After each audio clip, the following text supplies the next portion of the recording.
Paul Adler, our top story at 10. Dangerous fires burning across the Ozarks. Aurora firefighters posted these photos today. They show out-of-control fires torching fields, burning a home. The flames fueled by dry grass and pushed by a strong breeze. As Francis Watson reports, some fire departments are now banding together to get those fires put out before they put property and lives at risk.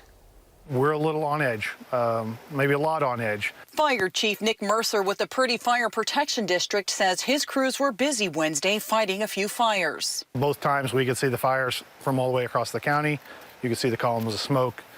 We knew that they were going to be large working events. And for the all-volunteer fire department, days like this can be a danger to the community. It does create a resource vacuum for our area, and we're not able to handle backfilling those for other emergencies when they come in. When resources and manpower are stretched thin on a local level, a regional team will come in and serve as backup. Ozark Fire Chief Rob Crawford says agencies from Republic, Nixa, Ebenezer, Willard, and Taney County were called to Cassville to be on standby in case more fires break out. It's been a couple of years since I personally have been on a deployment with, the statewide mutual aid program. Crawford says the regional response isn't called upon often, but when it is, it's all hands on deck. Crews from the region volunteer their time to make sure any emergency, no matter how large, gets a response. In this area, in Region D for sure, we have a really robust